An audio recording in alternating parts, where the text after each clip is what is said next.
Hi friend, नमस्कार, प्रणाम। कैसे हैं आप सभी लोग? उम्मीद करती हूँ आप लोग बहुत अच्छे होंगे, स्वस्थ और मस्त होंगे। मैं पूनम गुप्ता अपने आरपी गुप्ता यूट्यूब चैनल पर आप सभी का तहे दिल से स्वागत करती हूँ।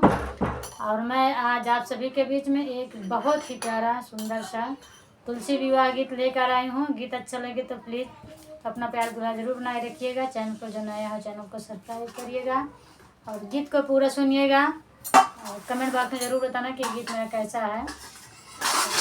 आइए देर न करते हुए सुनाते हैं अपने इस गीत को। एक बार प्यार से बोलो तुलसी मैया की जय।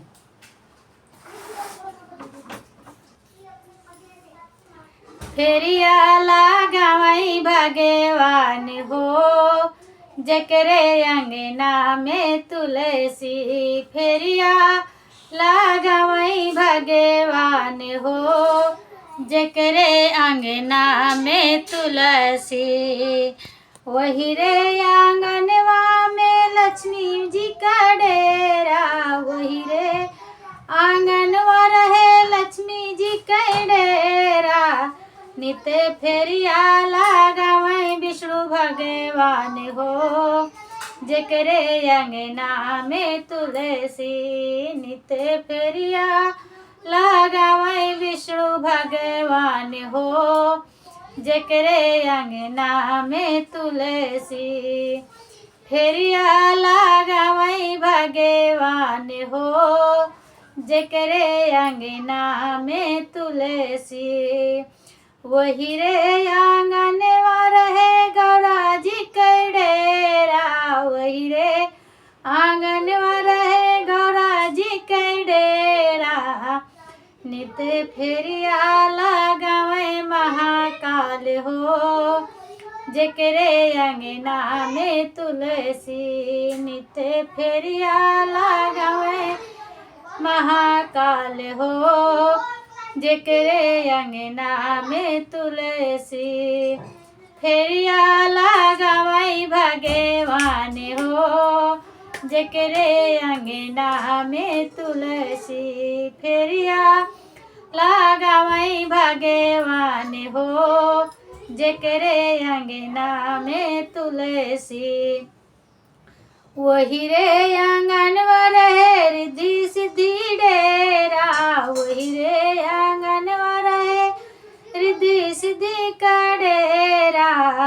नित फेरिया लगावई गणपति भगवान हो, जकरे अंगना में तुलसी। नित फेरिया लगावई गणपति राज हो, जकरे अंगना में तुलसी।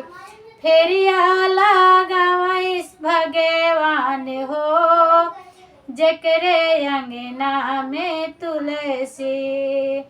वही रे आंगनवा रहे शारदा मैया का डेरा, वही रे आंगनवा रहे शारदा माँ का डेरा। नित फेरिया लगावई ब्रह्म भगवान हो, जकरे अंगना में तुलसी। अंगना में तुलसी मैया, अंगना में तुलसी। फेरिया लगावई भगवान हो, जकरे अंगना में तुलसी।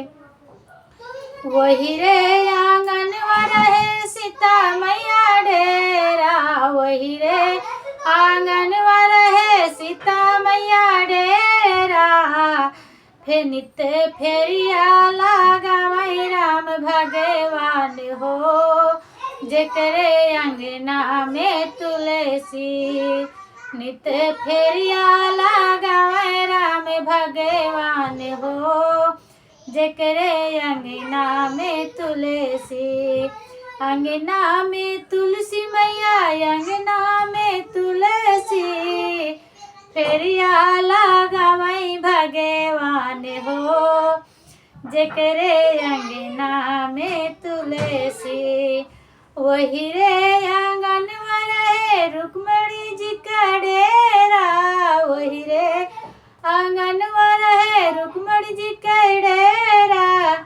नित्य फेरिया लगावे नंद जी के लाल हो, जेकरे अंगना में तुलसी, अंगना में तुलसी मैया, अंगना में तुलसी, अंगना में तुलसी मैया, अंगना में तुलसी, फेरिया लगावई भगवान हो, जेकरे अंगना में तुलसी।